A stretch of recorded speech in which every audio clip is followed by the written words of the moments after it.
Hello दोस्तों, नमस्कार। हमारे इस यूट्यूब चैनल में आपका स्वागत है। आज से हम लोग भारतीय संविधान की एक सीरीज़ शुरू करने जा रहे हैं, जो एकदम शुरू से लेकर स्टार्ट होगा और पूरा ख़त्म होगा। और इसे करने के बाद अगर ये हमारा जो सीरीज़ होता है ये आप पूरा कर लेते हैं तो आपको भारतीय संविधान से संबंधित किसी भी प्रकार की कोई दिक्कत नहीं आएंगी। आप अगर कॉम्पिटिटिव एग्ज़ाम की तैयारी कर रहे हैं तो आपको भारतीय संविधान से जो क्वेश्चन बनेंगे उसको करने में आसानी होगी। तो इसी श्रेणी में आज हमारा जो पहला टॉपिक है वो भारतीय संविधान की ऐतिहासिक पृष्ठभूमि के बारे में है। हम भारतीय संविधान की ऐतिहासिक पृष्ठभूमि को बता दें कि इसे हम दो पार्ट में देखने वाले हैं। एक कंपनी का शासन होगा और एक ताज का शासन होगा। जो कंपनी का शासन होगा वो 1773 से 1858 तक होगा और जो ताज का शासन होगा वो 1858 से 1947 तक होगा। ये पहले वीडियो में हम इसको कंप्लीट करेंगे और दूसरे वीडियो में हम इसको कंप्लीट करेंगे, क्योंकि ये अगर हम दोनों साथ में करेंगे तो वीडियो ज़्यादा बड़ा हो जाएगा, इसलिए हम इसको दो पार्ट में करेंगे। तो चलिए आज हम लोग स्टार्ट करते हैं भारत की ऐतिहासिक पृष्ठभूमि के बारे में। जैसा कि आप लोग जानते होंगे कि 1600 ईस्वी में ईस्ट इंडिया कंपनी के रूप में ब्रिटिश भारत आए थे। 1764 तक कंपनी के कार्य सिर्फ व्यापारिक कार्य तक ही सीमित थे।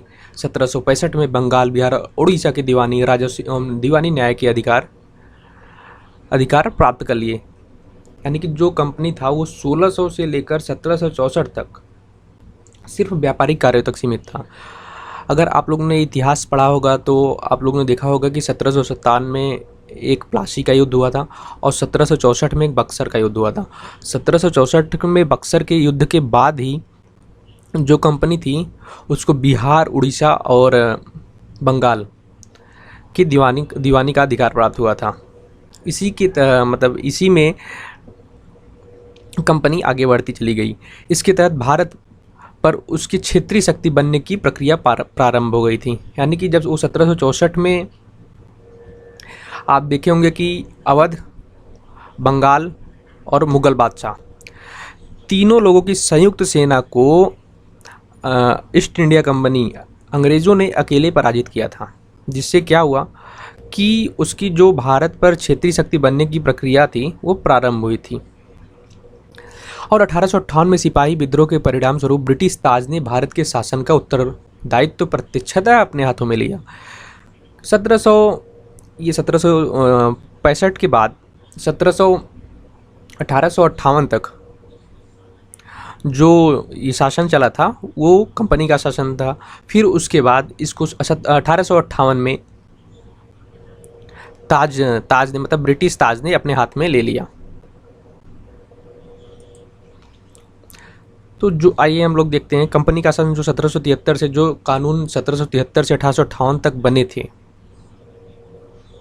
उसको आज हम इस वीडियो में देखेंगे। तो पहला जो था वो कंपनी का शासन 1773 से 1858, ये आप लोग देख चुके हैं। जो पहला कानून था 1773 का रेगुलेटिंग एक्ट। ये कानून क्यों बनाए गए थे? जैसा था कि जब वहाँ के अंग्रेज़ों को पता चला, जो ब्रिटिश सरकार थी उसको पता चला कि भारत में जो ईस्ट इंडिया कंपनी है उसको नियमित और नियंत्रित करने के लिए कुछ कानून को बनाना पड़ेगा। तो उसी को मद्देनज़र देखते हुए 1773 का रेगुलेटिंग एक्ट को बनाया गया था। तो देखते हैं हम इसके बारे में। इस अधिनियम का अत्यधिक संवैधानिक महत्व है। भारत में ईस्ट इंडिया कंपनी के कार्य को नियमित और नियंत्रित करने की दिशा में ब्रिटिश सरकार द्वारा उठाया गया पहला कदम था। यानी कि यह पहला कानून था। इसके द्वारा पहली बार कंपनी के प्रशासनिक और राजनीतिक कार्य को मान्यता मिली। इसके द्वारा भारत में केंद्रीय प्रशासन की नींव रखी गई। आप लोग याद रखिएगा, केंद्रीय प्रशासन की नींव कब रखी गई? 1773 के रेगुलेटिंग एक्ट में। इस अधिनियम की विशेषता की बात करें तो इस अधिनियम द्वारा बंगाल के गवर्नर को बंगाल का गवर्नर जनरल पद नाम दिया गया एवं उसकी सहायता के लिए 4 सदस्यीय कार्यकारी परिषद का गठन किया गया। पहला गवर्नर जनरल जो था वो लॉर्ड वारेन हेस्टिंग थे।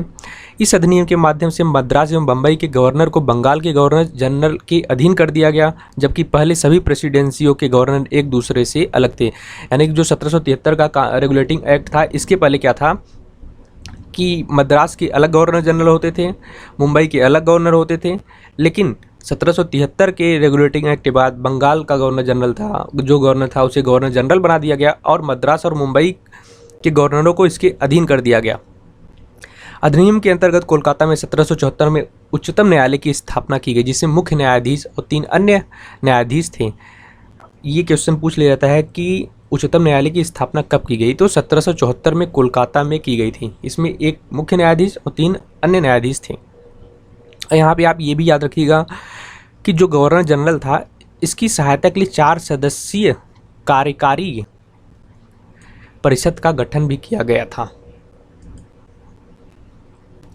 इसके तहत कंपनी के कर्मचारियों को निजी व्यापार करने और भारतीय लोगों से उपहार और रिश्वत लेना प्रतिबंधित कर दिया गया। यानी जो 1773 के पहले क्या होता था कि यहाँ का जो कर्मचारी थे, वो जो वेतन का पैसा मिलता था उससे अधिक वो अपने निजी व्यापार से वहाँ पे कमा लेते थे और भारतीय लोगों से उपहार स्वरूप रिश्वत लेते थे।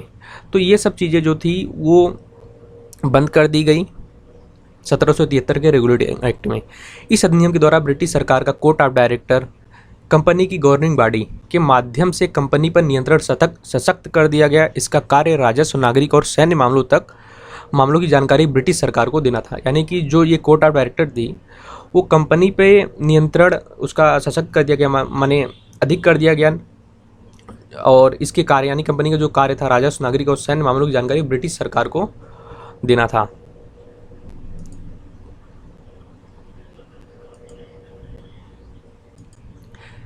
इसके बाद जो 1773 का रेगुलेटिंग एक्ट था, उसके बाद हमारा आता है 1781 का संशोधन अधिनियम। 1781 का संशोधन अधिनियम क्यों? यानी कि जो 1773 में के कानून बनाए गए थे उसमें जो कुछ दोष थे उस दोष को दूर करने के लिए 1781 का संशोधन अधिनियम लाया गया। इसे बंदोबस्त कानून यानी एक्ट ऑफ सेटलमेंट के नाम से भी जाना जाता है। यहाँ पे आप याद कर लीजिएगा कि इसे बंदोबस्त कानून के नाम से जाना जाता है, क्योंकि यूपीएससी में तो नहीं लेकिन वनडे एग्ज़ाम में इससे संबंधित क्वेश्चन पूछ लिए जाते हैं कि किस कानून को बंदोबस्त कानून के नाम से जाना जाता है। तो 1781 का संशोधन अधिनियम जो था उसे बंदोबस्त कानून, एक्ट ऑफ सेटलमेंट के नाम से भी जाना जाता है। इसकी विशेषता की बात करें तो गवर्नर जनरल और काउंसिल को सर्वोच्च न्यायालय से मुक्त कर दिया गया। जो गवर्नर जनरल और काउंसिल थे उसको सर्वोच्च न्यायालय से मुक्त कर दिया गया। कंपनी के सेवकों को भी सर्वोच्च न्यायालय की कार्रवाई से मुक्त कर दिया गया। राजस्व संबंधी व राजस्व वसूली संबंधी मामले सर्वोच्च न्यायालय से मुक्त किए गए। कलकत्ता के निवासियों को सर्वोच्च न्यायालय के अंतर्गत कर दिया गया। न्यायालय हिंदुओं के निजी कानूनों के हिसाब से हिंदुओं तथा मुसलमानों के निजी कानूनों के हिसाब से मुसलमानों के वाद या मामले तय करी। प्रांतीय न्यायालयों की appeal governor general in council के यहाँ दायर हो, न कि सर्वोच्च न्यायालय में। प्रांतीय न्यायालय की जो अपील होगी वो गवर्नर जनरल इन काउंसिल के यहाँ दायर हो, न कि सर्वोच्च न्यायालय में। और जो हमारा कानून होगा, जैसे हिंदू लोग जो थे उनका जो कानून होगा उनके हिसाब से, और मुसलमानों का जो कानून होगा उनके हिसाब से उनके मामलों को तय किया जाने का नियम बनाया गया। इसके बाद आता है 1784 का Pitt's India act. Regulating act 1773 की कमियों को दूर करने के लिए ब्रिटिश संसद ने एक संशोधित अधिनियम 1781 में पारित किया था, जिसे हम लोग देख चुके हैं, जिसे एक्ट ऑफ सेटलमेंट के नाम से भी जाना जाता है। इसके बाद एक अन्य महत्वपूर्ण अधिनियम पिट्स इंडिया एक्ट 1784 में अस्तित्व में आया, और 1784 के पिट्स इंडिया एक्ट को हम इसकी विशेषताओं को देख सकते हैं, जो इस प्रकार है। इसने कंपनी के राजनैतिक और वाणिज्यिक कार्यों को पृथक कर दिया गया। इससे पहले क्या था, राजनैतिक और वाणिज्यिक कार्य जो थे वो सेम थे, मतलब कि अलग अलग नहीं थे। लेकिन 1784 के पिट्स इंडिया एक्ट से इसको अलग अलग कर दिया गया। इसने निदेशक मंडल को कंपनी के व्यापारिक मामलों के अधीक्षक की अनुमति तो दे दी, लेकिन राजनीतिक मामलों के प्रबंधन के लिए नियंत्रण बोर्ड ऑफ कंट्रोल नाम से एक नए निकाय का गठन किया। इस प्रकार द्वैत शासन व्यवस्था का शुभारंभ हुआ। यानी कि आप यहाँ पे देख सकते हैं कि जो निदेशक मंडल को कंपनी के व्यापारिक मामलों के अधीक्षक की अनुमति दे रही, जो कंपनी का व्यापारिक मामला था वो निदेशक मंडल को दे दी गई, लेकिन जो राजनीतिक मामला था उसके प्रबंधन के लिए नियंत्रण बोर्ड यानी बोर्ड ऑफ कंट्रोल नाम से एक निकाय का गठन किया गया। इस प्रकार द्वैत शासन व्यवस्था का शुभारंभ होता है। यहाँ पे आप याद करिएगा कि द्वैत शासन व्यवस्था का प्रारंभ कब हुआ था? तो 1784 के पिट्स इंडिया एक्ट में, जिसमें क्या हुआ था कि व्यापारिक मामलों जो थे वो निदेशक मंडल को कंपनी की व्यापारिक मामलों के अधीक्षक की अनुमति दे दी। जो निदेशक मंडल थे उस पर नियंत्रण, मतलब कि व्यापारिक मामलों पर नियंत्रण निदेशक मंडल का होगा, और राजनीतिक मामलों के प्रबंधन के लिए नियंत्रण बोर्ड ऑफ कंट्रोल नाम से एक अलग संस्था का गठन कर दिया गया था। नियंत्रण बोर्ड को यह शक्ति प्रदान की गई थी वह ब्रिटिश नियंत्रित भारत में सभी नागरिक, सैन्य, सरकार व राजस्व गतिविधियों का अधीक्षण व नियंत्रण कर सके। अगर हम देखें कि यह जो 1784 का पिट्स इंडिया एक्ट था, यह 2 कारणों से महत्वपूर्ण था। पहला कारण क्या था? भारत में कंपनी के अधीन क्षेत्र को पहली बार ब्रिटिश आधिपत्य का क्षेत्र कहा गया। यानी कि जो क्षेत्र अभी तक कंपनी भारत में जहाँ जहाँ कंपनी थी उस क्षेत्र को ब्रिटिश आधिपत्य का क्षेत्र कहा गया, जो पहली बार था। दूसरा, ब्रिटिश सरकार को भारत में कंपनी के कार्य और उसके प्रशासन पर पूर्ण नियंत्रण प्रदान किया गया। देखिए यहाँ पे क्या था, कार्य और उसके प्रशासन पर पूर्ण नियंत्रण प्रदान किया गया। 1784 के पिट्स इंडिया के बाद 1786 का अधिनियम आता है। 1786 में लॉर्ड कॉर्नवालिस को बंगाल का गवर्नर जनरल नियुक्त किया गया था। उसने यह पद स्वीकार करने के लिए 2 मांगें रखी। उसे विशेष मामलों में अपनी काउंसिल के निर्णयों को न मानने का अधिकार हो, उसे सेनापति अथवा कमांडर इन चीफ का पद भी दिया जाए। सभी शर्तों को 1900 यहाँ पे लिखा गया है, 1786 के कानून में प्रावधान के रूप में जोड़ दिया गया। इसके बाद आता है 1793 का चार्टर कानून। इसने गवर्नर जनरल को अधीनस्थ बॉम्बे और मद्रास प्रेसिडेंसी की सरकारों के ऊपर अधिक नियंत्रणकारी शक्ति प्रदान की। यानी कि जो गवर्नर जनरल था, जो बंगाल का गवर्नर जनरल था, उसे बॉम्बे और मद्रास प्रेसिडेंसी की सरकारों के ऊपर अधिक नियंत्रण की शक्ति प्रदान कर दी गई। यानी कि जो बंगाल का गवर्नर जनरल था वो अधिक शक्तिशाली हो गया। दूसरा, काउंसिल के निर्णयों को न मानने का अधिकार बढ़ाया गया, जो कि इसमें जो इसके पहले आप देखें कि जो इसमें लॉर्ड कॉर्नवालिस ने क्या किया था कि उसे मामलों में, विशेष मामलों में अपनी काउंसिल के निर्णयों को न मानने का अधिकार हो। तो इसमें क्या गया, काउंसिल के निर्णयों को न मानने का अधिकार बढ़ाया गया। यानी कि जो और गवर्नर जनरल आएंगे उन्हें भी उसी प्रकार से नियंत्रण न मानने का अधिकार दे दिया गया। भारत में व्यापार के एकाधिकार को अगले 20 वर्षों के लिए बढ़ा दिया गया। जो कंपनी का एकाधिकार था, व्यापारिक एकाधिकार था, उसे भारत में 20 वर्षों के लिए बढ़ा दिया गया। बोर्ड ऑफ कंट्रोल के सदस्यों तथा उनके कर्मचारियों को वेतन अब भारतीय राज्यों से ही दिया जाने लगा। जो बोर्ड ऑफ कंट्रोल था, जो राजनीतिक मामलों को नियंत्रित करते थे, उनके कर्मचारियों को जो वेतन था तथा उनके कर्मचारियों को वेतन अब भारतीय राजस्व से ही दिया जाने लगा। इससे पहले क्या होता था, जो उनका वेतन था वो ब्रिटेन से ही दिया जाता था, लेकिन अब उसको भारतीय राजस्व से ही दिया जाता था।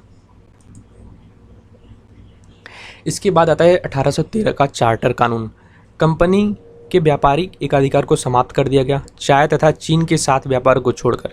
यानी कि जो कंपनी का व्यापारिक एकाधिकार था उसे समाप्त कर दिया गया। यहाँ पे ब्रिटेन की अन्य कंपनियां भी आगे व्यापार कर सकती थीं, लेकिन चाय और चीन के साथ व्यापार को छोड़कर। यानी कि चाय और चीन के साथ व्यापार का एकाधिकार जो था वो कंपनी का था, वो बना रहा। ईसाई मिशनरी को भारत में धन प्रचार की अनुमति दे दी गई। भारतीयों के लिए प्रतिवर्ष 1 लाख रुपए शिक्षा पर खर्च किए जाने का प्रावधान किया गया। इस कानून ने भारत में कंपनी शासित क्षेत्रों पर ब्रिटेन के राजा की प्रभुता को प्रकट व स्थापित किया। इसके बाद आता है 1833 का चार्टर अधिनियम। ब्रिटिश भारत के केंद्रीकरण की दिशा में यह अधिनियम निर्णायक कदम था। इस अधिनियम की विशेषताएं निम्नलिखित थी। बंगाल के गवर्नर जनरल को भारत का गवर्नर जनरल बना दिया गया। जो पहले बंगाल का गवर्नर जनरल था उसे अब भारत का गवर्नर जनरल कहा जाने लगा, जिसमें सभी नागरिक और सैन्य शक्तियां निहित थीं। इस प्रकार इस अधिनियम ने पहली बार एक ऐसी सरकार का निर्माण किया जिसका ब्रिटिश कब्जे वाले संपूर्ण भारतीय क्षेत्र पर पूर्ण नियंत्रण था। लॉर्ड विलियम बेंटिक भारत के प्रथम गवर्नर जनरल बने। कौन? लॉर्ड विलियम बेंटिक जो थे वो भारत के प्रथम गवर्नर जनरल बने। यहाँ कौन प्रथम गवर्नर जनरल कौन बना? Lord William Bentinck. यहाँ पे ये लिखा गया कि केंद्रीकरण की दिशा में यह अधिनियम निर्णायक कदम था। क्या था कि इसके जो भारत का गवर्नर जनरल था, इसके अंतर्गत नागरिक और सैन्य शक्तियाँ सब निहित थी। यानी कि ब्रिटिश कब्जे वाले संपूर्ण भारतीय क्षेत्र पर पूर्ण नियंत्रण गवर्नर जनरल का था। मद्रास और बंबई के गवर्नरों को विधायिका संबंधी शक्ति से वंचित कर दिया गया। भारत के गवर्नर जनरल को पूरे ब्रिटिश भारत में विधायिका के असीमित अधिकार प्रदान किए गए। इसके अंतर्गत पहले बनाए गए कानूनों को नियामक कानून कहा गया और नए कानून के तहत बने कानूनों को एक्ट अधिनियम कहा गया। ईस्ट इंडिया कंपनी को एक व्यापारिक निकाय के रूप में की जाने वाली गतिविधियों को समाप्त कर दिया गया। अब यह विशुद्ध रूप से प्रशासनिक निकाय बन गया। इसके तहत कंपनी के अधिकार वाले ब्रिटिश वाले क्षेत्र ब्रिटिश राजशाही और उसके उत्तराधिकारियों के विश्वास के तहत ही कब्जे में रह गए। यानी कि जो कंपनी का एकाधिकार था, व्यापारिक एकाधिकार था, जो 1813 में तो समाप्त हो गया था, लेकिन चाय और चीन के साथ जो एकाधिकार था वो बना हुआ था। उसे 1833 के अधिनियम में उसे समाप्त कर दिया गया और जो कंपनी का अधिकार वाला क्षेत्र था वो सिर्फ ब्रिटिश राजशाही और उसके उत्तराधिकारियों के विश्वास के तहत ही कब्जे में रहा। माने जब तक ये चाहेंगे तब तक ये कंपनी के कब्जे में रहेगा। चार्टर एक्ट 1833 ने सिविल सेवकों के चयन के लिए खुली प्रतियोगिता का आयोजन शुरू करने का प्रयास किया। इसमें कहा गया कि कंपनी में भारतीयों को किसी पद, कार्यालय और रोजगार को हासिल करने से वंचित नहीं किया जाएगा। हालांकि कोर्ट ऑफ डायरेक्टर्स के विरोध के कारण इस प्रावधान को समाप्त कर दिया गया। यहाँ पे देखिएगा, सिविल सेवकों को चयन की खुली प्रतियोगिता का आयोजन शुरू करने का प्रयास किया गया था, न कि शुरू किया गया था। शुरू तो 1853 के अधिनियम में किया जाएगा, लेकिन यहाँ पे प्रयास 1833 में ही किया गया था। अब जो लास्ट अधिनियम था जो कंपनी के शासन के अंतर्गत था वो 1853 का चार्टर अधिनियम था। 1793 से 1853 के दौरान ब्रिटिश संसद द्वारा पारित किए गए चार्टर अधिनियम की श्रृंखला में यह अधिनियम था।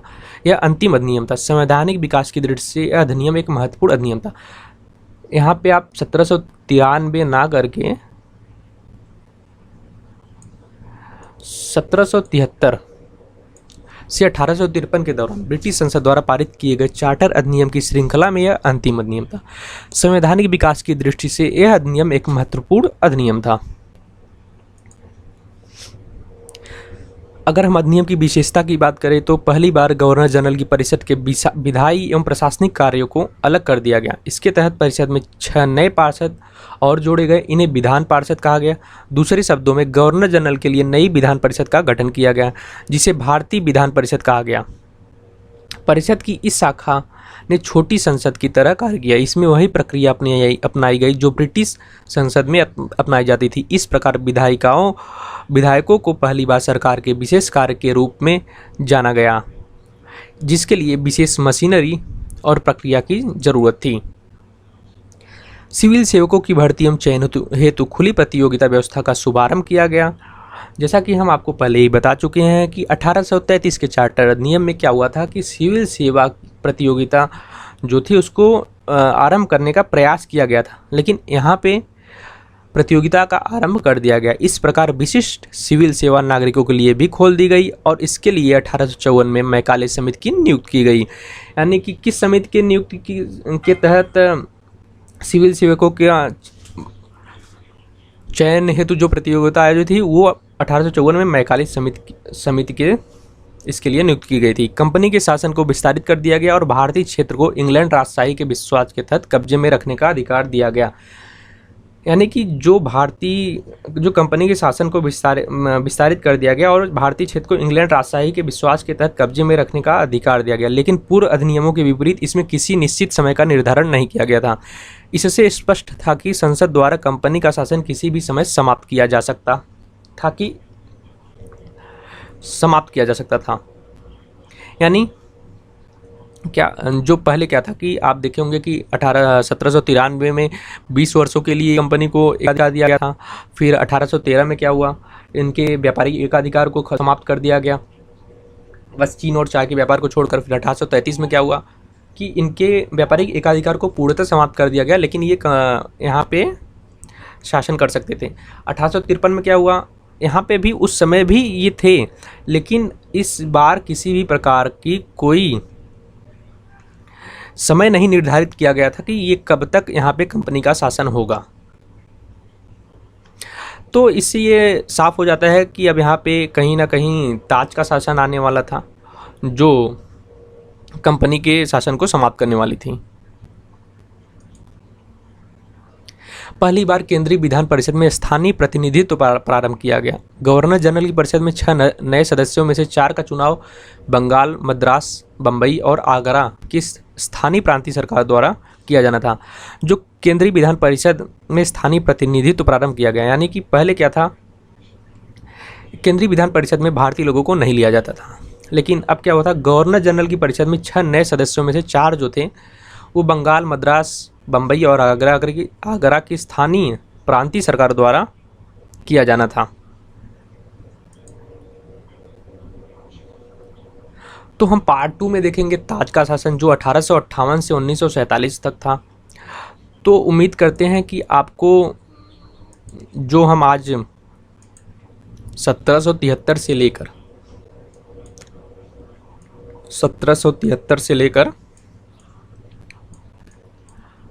1853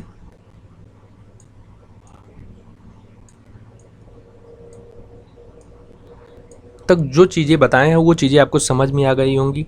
जैसे कि 1773 का रेगुलेटिंग एक्ट, 1781 का संशोधन अधिनियम, 1884 का पिट्स इंडिया एक्ट, 1886 का अधिनियम, 1784 का पिट्स इंडिया एक्ट, 1781 का संशोधन अधिनियम, 1786 का अधिनियम और 1793 का चार्टर एक्ट, 1813 का चार्टर एक्ट, 1833 का चार्टर एक्ट और 1853 का चार्टर एक्ट। ये आपको समझ में आ गए होंगे। अगर इसमें किसी भी प्रकार की कोई दिक्कत होती है तो आप कमेंट करके ज़रूर पूछिएगा। मिलते हैं आपसे इसके पार्ट 2 में, जो कि ताज का शासन होगा, जो 1858 से 1947 तक होगा, और इसके बाद हम अपने संविधान को शुरू करेंगे। ये पृष्ठभूमि जो है वो अगले पार्ट 2 में ख़त्म हो जाएंगी। तो आज के वीडियो से आपको अगर किसी प्रकार की कोई दिक्कत या परेशानी होती है तो आप कमेंट करके ज़रूर पूछिएगा। मिलते हैं आपसे अगले वीडियो में, तब तक के लिए धन्यवाद। जय हिंद।